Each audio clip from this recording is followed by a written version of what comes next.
Firuh wa na'udzu billahi min syururi anfusina wa min sayyiati a'malina may yahdihillahu fala mudhillalah wa may yudlilhu fala hadiyalah asyhadu an la ilaha illallah wahdahu la syarikalah wa asyhadu anna muhammadan abduhu wa rasuluh.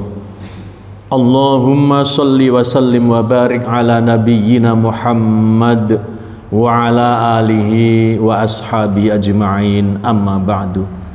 Jamaah kaum muslimin rahimakumullah, marilah pada pagi ini tidak lupa kita bersyukur pada Allah Subhanahu wa ta'ala, karena hanya dengan hidayah dan taufiknya semata pada pagi ini kita semuanya dalam keadaan sehat walafiat, dan kita semuanya pada pagi ini bisa menjalankan kewajiban-kewajiban kita, termasuk kita menjalankan sholat subuh berjamaah. Jamaah sekalian, pada sholat subuh pagi ini kita lanjutkan kajian kitab Riyadhus Shalihin, yang pada pertemuan yang lalu kita sudah sampai babun fit taqwa, yaitu bab tentang takwa.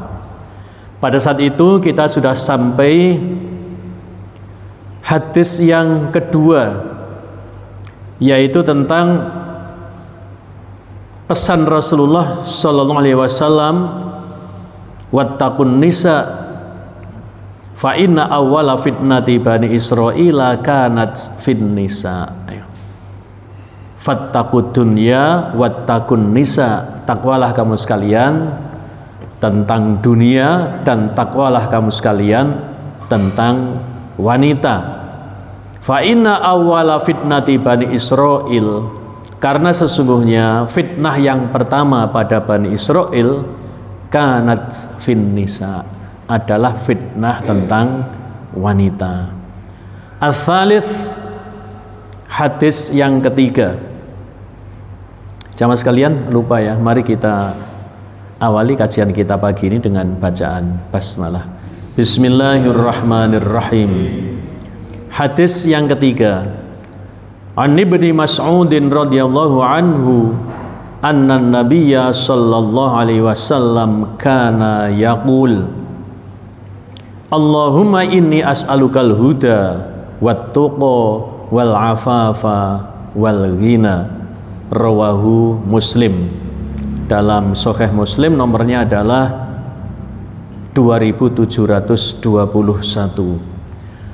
Hadis ini artinya demikian, dari Ibnu Mas'ud radhiyallahu anhu, bahwa sesungguhnya Rasulullah sallallahu alaihi wasallam bersabda, Allahumma inni as'alukal huda, ya Allah, sungguh aku mohon kepadamu petunjuk, mohon kepadamu bimbingan, wattuqa, dan aku mohon kepadamu ketakwaan, wal afafa, aku mohon kepadamu kehormatan, wal ghina, dan aku mohon kepadamu kekayaan.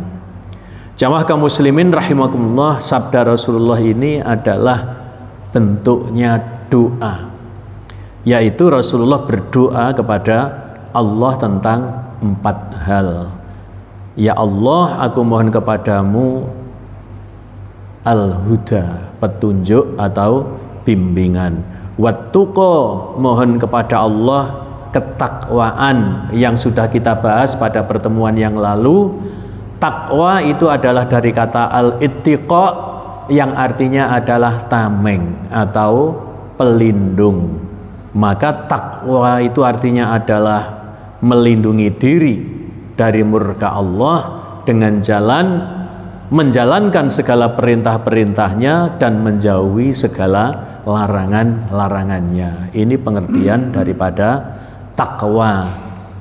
Kemudian yang ketiga adalah mohon kepada Allah wal afafa, mohon kehormatan. Ini dalam artian harga diri. Mohon kehormatan kepada Allah, diantaranya adalah bentuknya orang itu kalau menjaga kehormatan tidak mudah-mudah mohon bantuan kepada orang lain, tidak mudah-mudah ngutang dan sebagainya. Ya meskipun ngutang itu boleh ya, akan tetapi termasuk itu adalah harga diri. Jadi termasuk mohon kehormatan kepada Allah, diantaranya supaya kita ini tidak mudah-mudah apa ya hutang dan sebagainya. Kemudian wal ghina, dan mohon kepada Allah kekayaan, yaitu merasa cukup dengan yang halal, merasa cukup dengan yang ada.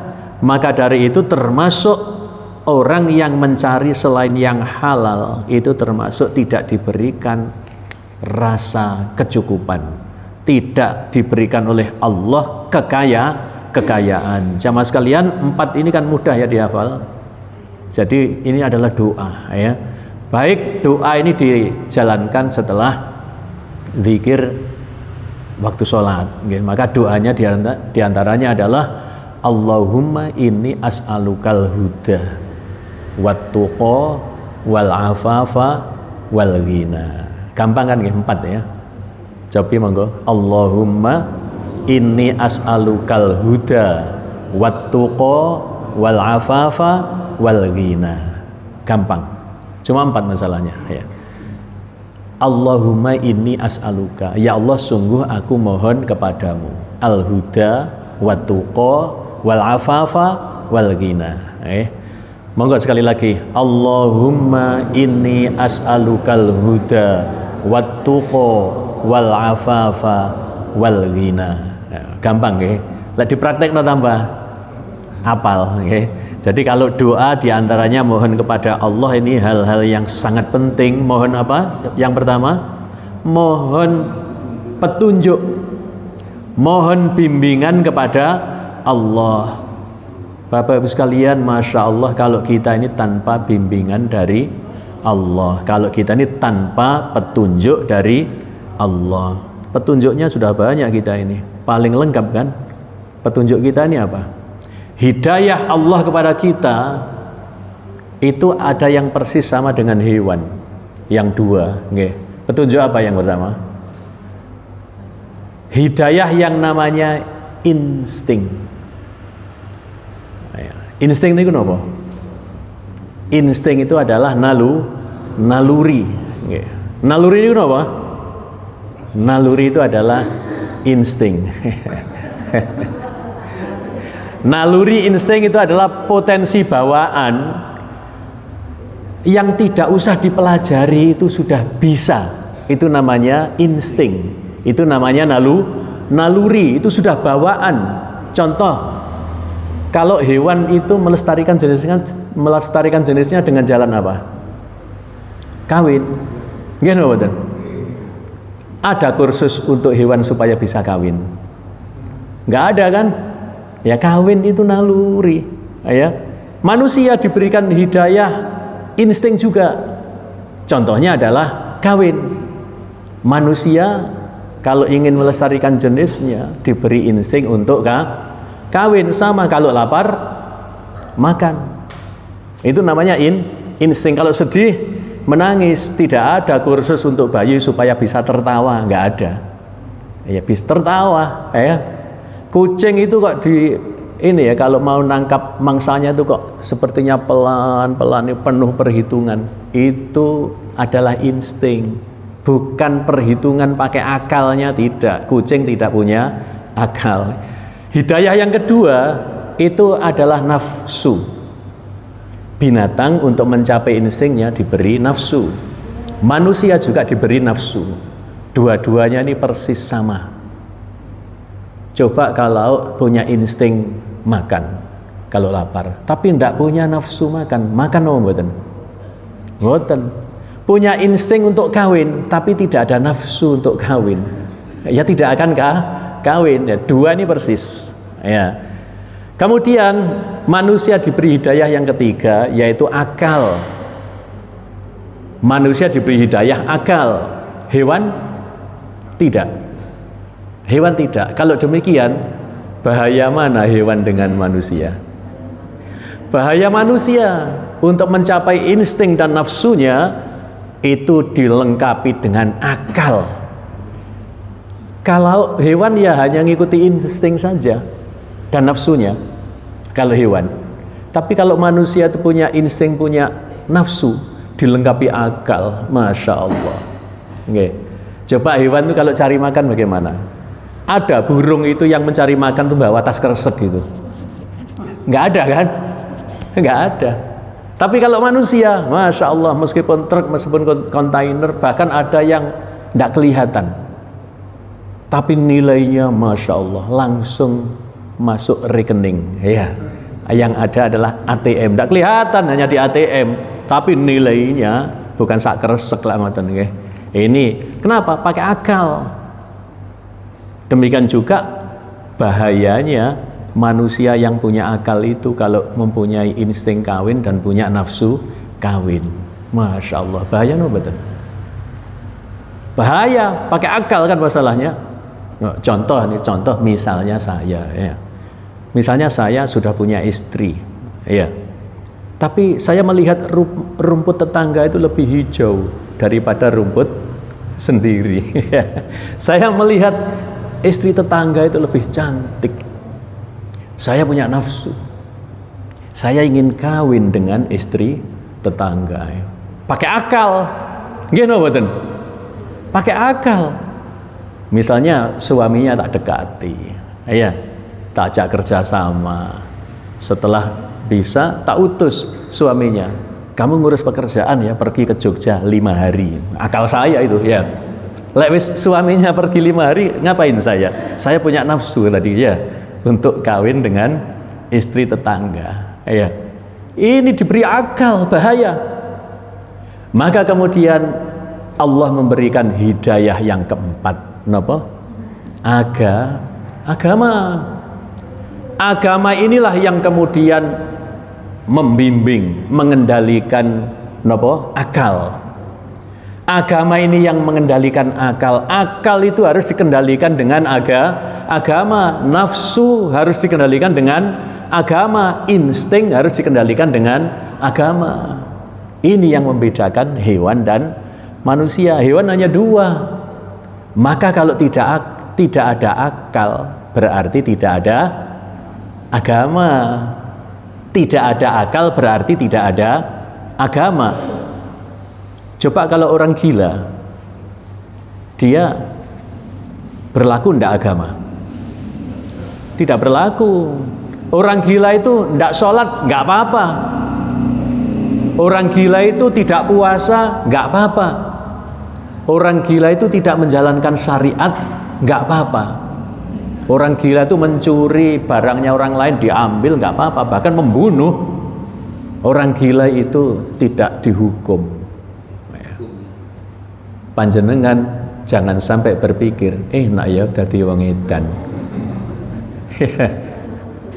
Berarti lek mboten salat 5 waktu, padha karo pengin padha karo wong gendeng. Nggih. Masalah wong gendeng gak salat gak apa-apa, lah gitu. Ya. Maka jamaah sekalian, orang gila itu termasuk rufi'al qalam. Hukum itu dicabut dari orang yang gila sehingga ia sembuh. Kalau ia sembuh berarti hukum berlaku lagi. Maka tidak ada akal berarti tidak ada agama. Maka hewan itu hanya punya insting dan nafsu, tidak punya akal, maka hewan tidak punya agama. Manusia harus, karena punya akal, yaitu dilengkapi oleh Allah hidayah yang keempat berupa agama. Itulah jamaah sekalian pentingnya permohonan kita kepada Allah yang berupa al-huda, petunjuk, bimbingan, wattuqa, minta kepada Allah ketakwaan, kemudian wal afafa, harga diri, kehormatan, wal ghina, dan kekayaan. Di antaranya kekayaan itu adalah merasa cukup dengan yang ada, merasa cukup dengan yang halal. Ini adalah hadis riwayat Muslim. Berarti sahih. Kalau di kitab Muslimnya adalah 2721. Jamaah sekalian, ini doa pendek tapi penting. Kemudian ar-rabi' hadis yang keempat, an Abi Tharifin Adi bin Hatim At-Ta'i radhiyallahu anhu qala sami'tu Rasulullah sallallahu alaihi wasallam yaqul man halafa ala yaminin thumma ra'a atqalillahi minha falyatit taqwa, rawahu Muslim. Yang artinya dari Abu Tharif Adi ibni Hatim At-Ta'i radhiyallahu anhu, dia berkata, sami'tu Rasulullah sallallahu alaihi wasallam yaqul, saya mendengar bahwa Rasulullah sallallahu alaihi wasallam bersabda, man halafa ala yaminin, barang siapa yang bersumpah atas nama Allah dengan suatu sumpah, thumma ra'a atqalillah, kemudian ia mendapati sesuatu yang lebih menjadikan takwa kepada Allah, minha, daripada sumpah itu, ya. Jadi barang siapa yang bersumpah atas nama Allah dengan suatu sumpah, kemudian ia mendapati sesuatu yang lebih membuat ia takwa kepada Allah daripada sumpah itu, ya. Fal ya'tit taqwa, maka hendaklah ia menjalankan ketakwaan itu, maka hendaklah ia mendatangi sesuatu yang lebih menjadikan ia takwa itu. Artinya apa? Tinggalkan sumpahnya tadi itu, tidak usah bersumpah. Ini apa artinya jamaah kaum muslimin? Kita ini tidak boleh mudah-mudah bersumpah, akan tetapi bersumpah itu boleh, akan tetapi atas nama Allah. Tidak boleh bersumpah atas nama selain Allah. Okay. Kemudian apabila selain sumpah itu kita mendapati sesuatu yang menjadikan kita lebih takwa, tinggalkan sumpah itu. Akan tetapi kita memilih sesuatu yang lebih menjadikan kita takwa kepada Allah. Ini contohnya gimana nih ya? Mau bersumpah misalnya, demi Allah aku mulai saiki wis kate sholat di rumah terus 5 waktu, ya. Tapi kemudian kita mendapati sholat jamaah itu lebih utama daripada sholat sendirian atau sholat di rumah. Jamaah sekalian, kalau sholat jamaah di rumah itu tidak, ya. Karena apa? Semua hadis tentang sholat jamaah itu adalah di masjid. Jadi kalau panjenengan itu ngimami istri dan anak-anak di rumah, itu bukan maksud dari sholat jamaah di dalam hadis yang menyatakan sholat jamaah itu lebih utama 27 derajat, ya. Jadi tidak termasuk itu, ya. Jadi yang semua konteks sholat jamaah dalam hadis itu adalah di masjid, bukan di rumah. Kalau di musola gimana? Ya musola ya masjid. Musola itu artinya adalah tempat sholat. Coba kalau di Saudi Arabia itu kan banyak, ya, masjid-masjid yang tidak digunakan untuk Jumatan, namanya tetap masjid.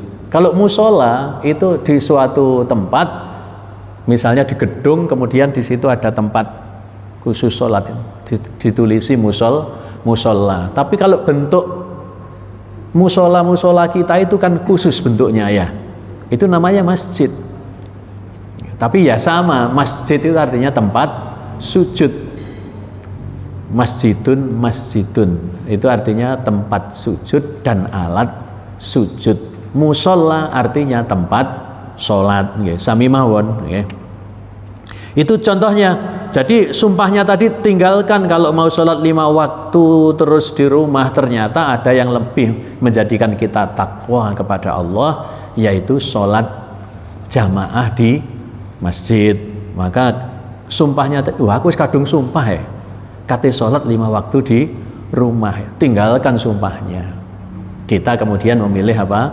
Sholat jamaah ke masjid, karena jamaah ke masjid itu lebih takwa dibanding sholat di rumah. Ini contoh ya, contoh sumpahnya ditinggalkan, kita memilih sesuatu yang lebih mendekatkan diri kepada Allah.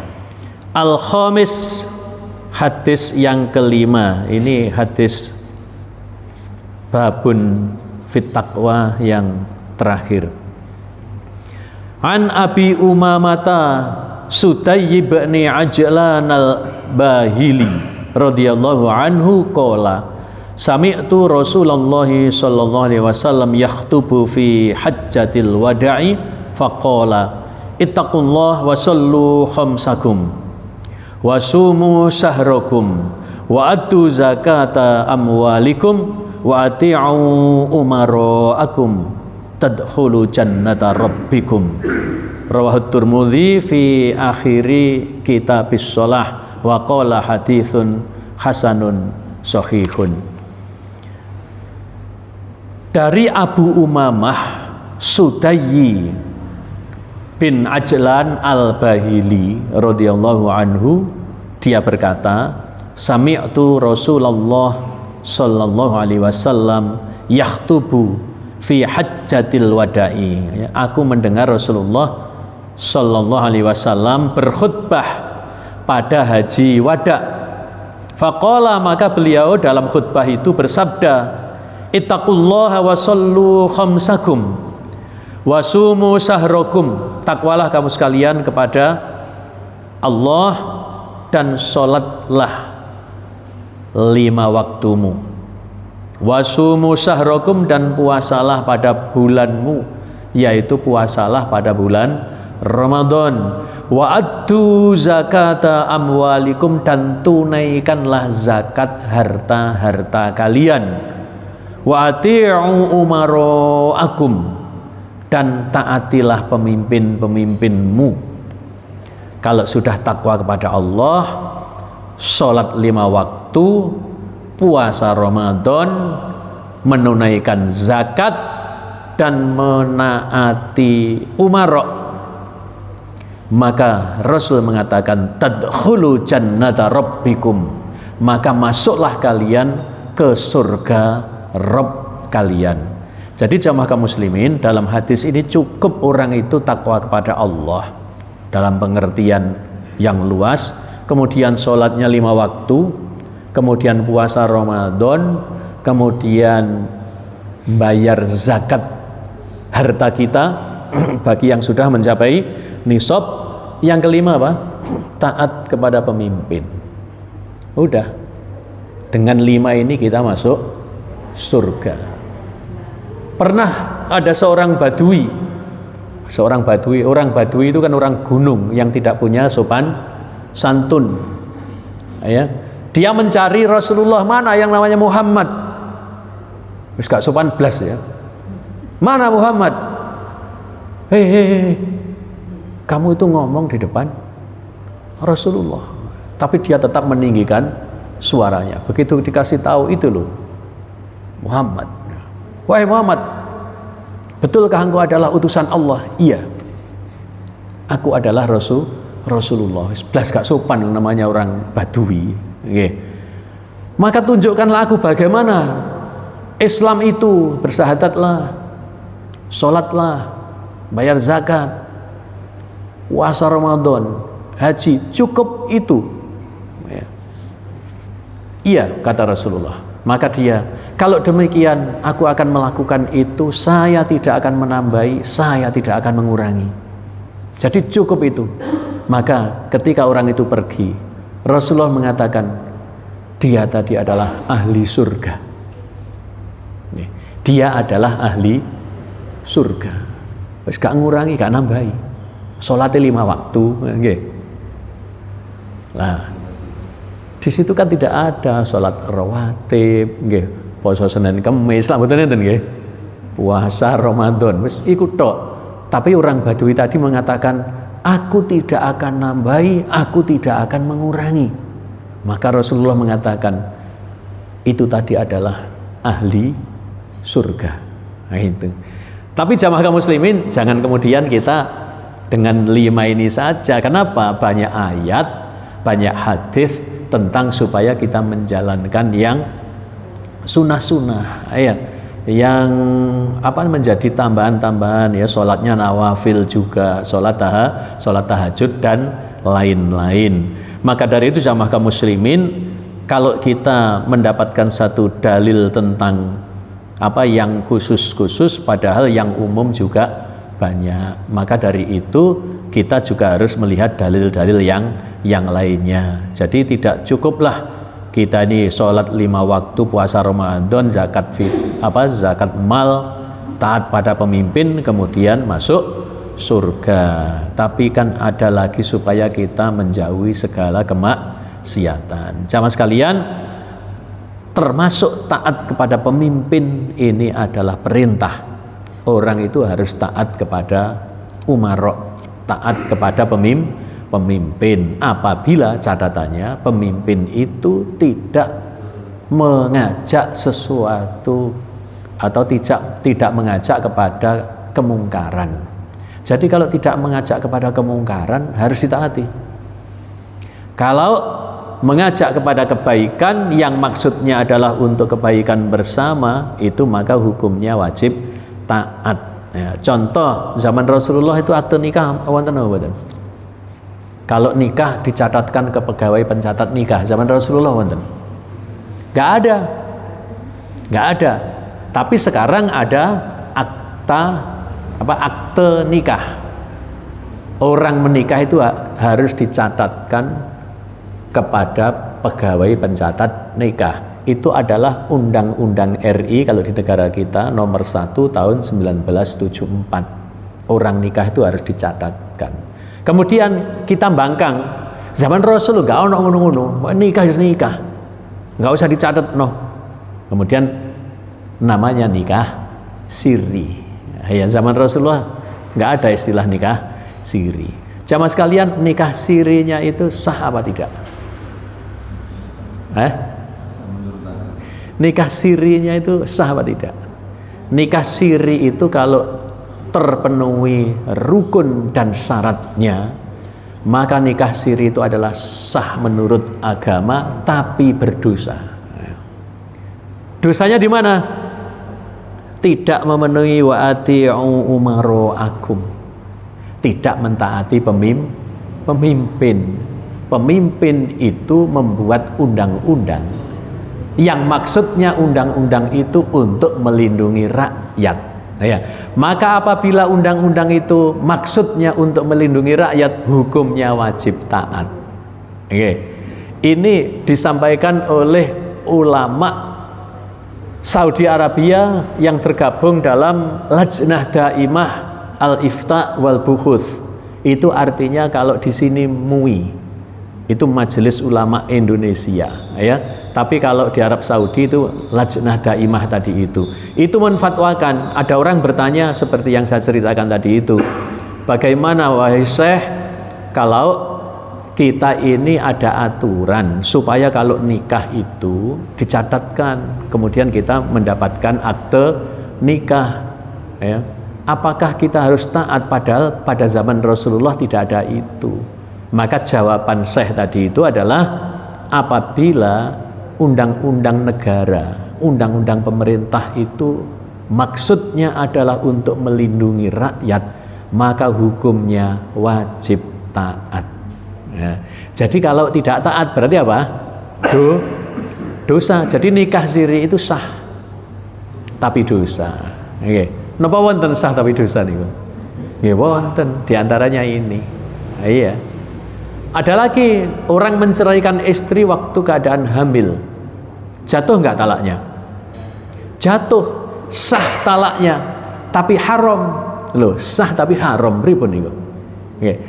Sah talaknya, jatuh talaknya ketika mentalak istri dalam keadaan hamil, tapi haram. Ya. Karena apa? Tidak boleh orang itu menceraikan istri dalam keadaan hamil. Menjatuhkan talak itu istri dalam keadaan suci yang belum dicampuri. Loh, masih ya megat bojo itu ada ilmunya nggih. Mosok syukur menjatuhkan talak saja ya. Menjatuhkan talak itu adalah ketika istri dalam keadaan suci dan belum dicampuri. Kalau habis haid kemudian suci kemudian dicampuri ditalak, tidak boleh. Kalau sudah dicampuri tunggu apa?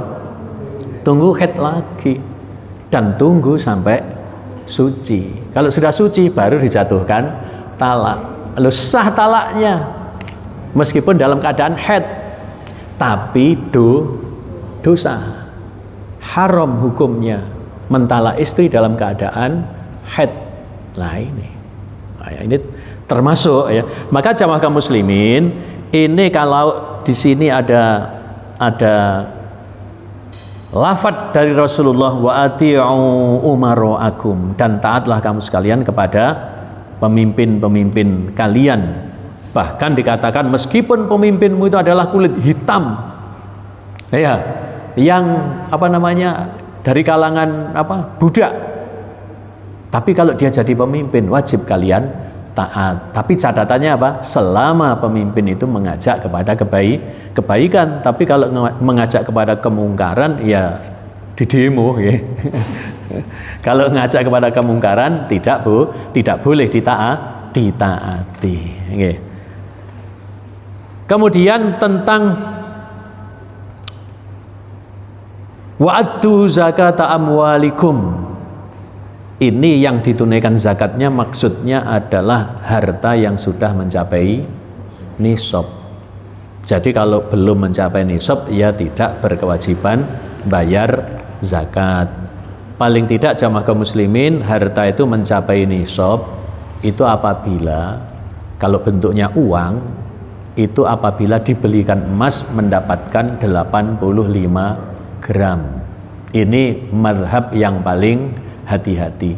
Jadi panjenengan cek kalau rekening panjenengan sudah ada uang yang bisa untuk membeli 85 gram emas, itu wajib dizakati, dikeluarkan 2,5%. Tapi haul, bukan hanya mencapai nisab, haul artinya panjenengan miliki itu sudah satu tahun dan itu murni uang panjenengan. Tapi kalau dalam rekening itu meskipun 85 juta, kalau 1 gramnya itu 1 juta misalnya Bu, berarti kalau 85 juta sudah mencapai nisab. Tapi kalau 85 juta itu campur dengan transfer utangan, panjenengan diutangi, utangnya saya kedewe, tapi panjenengan cuma 35, tidak wajib dizakati.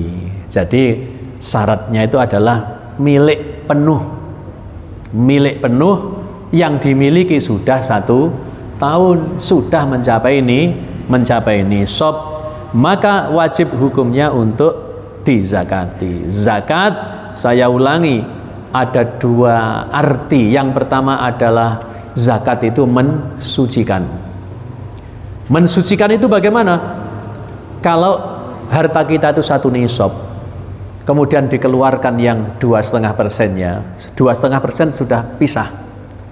Artinya apa? Harta kita bersih dari hak fakir, miskin dan lain-lain. Coba kalau 2,5% tidak kita keluarkan, campur dengan harta kita, artinya harta kita kok kotor. Maaf, pernah ada ustadz yang menjelaskan, dan itu di TV ya.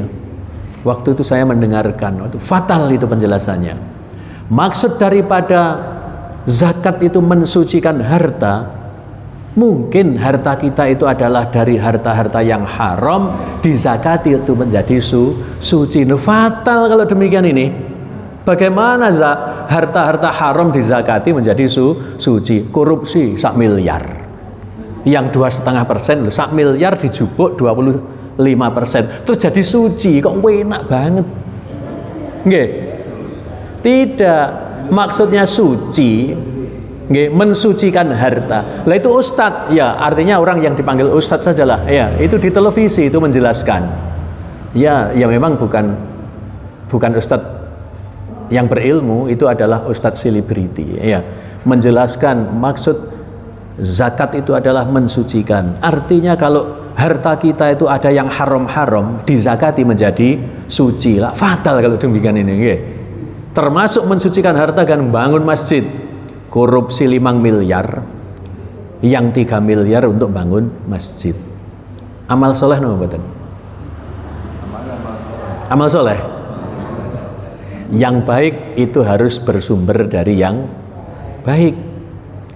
Lelai masjidnya dibangun toko harta korupsi tadi itu, orang yang sholat di masjid itu sah apa tidak? Sah. Sah. Wong panjenengan sholat teng trotoar nggih sah kok. Pokoknya suci. Kan ngoten nggih. Suci yang pertama mensucikan harta. Yang kedua mensucikan apa? Jiwa. Dengan bayar zakat itu sifat bakhil hilang. Sifat medit hilang. Wis panjenengan keluarkan kok. Panjenengan pun boten medit. Itu kotoran jiwa. Kemudian sifat cinta harta.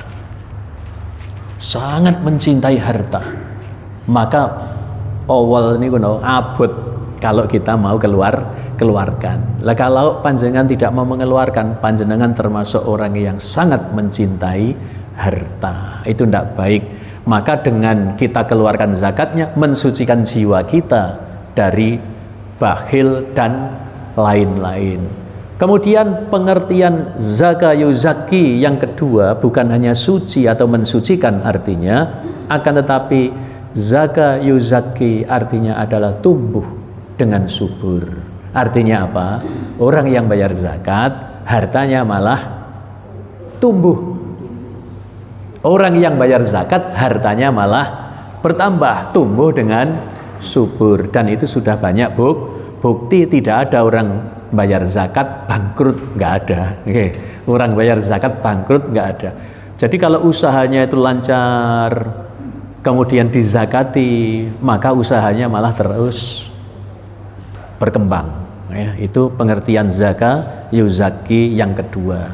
Jadi zaka yuzaki artinya mensucikan, zaka yuzaki artinya adalah tumbuh dengan subur. Demikian jamaah kaum muslimin, pada pagi ini tidak banyak karena setelah ini saya langsung ke asrama haji ya. Ada acara jalan sehat dalam rangka Hari Amal Bakti Kementerian Agama. Kebetulan saya membawa absensinya guru-guru agama sak Surabaya, jadi saya maunya tidak datang, tapi karena bawa daftar hadir itu terikat, jadinya saya harus datang ya.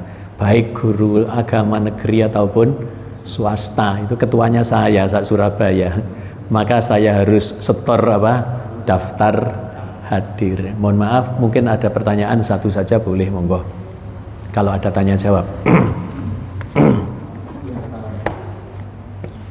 Pas. Oke. Monggo kalau pas kita tutup dengan kafaratul majlis dan hamdalah. Subhanakallahumma bihamdika asyhadu an la ilaha illa anta astaghfiruka wa atubu ilaik. Walhamdulillahirabbil alamin. Wassalamualaikum warahmatullahi wabarakatuh.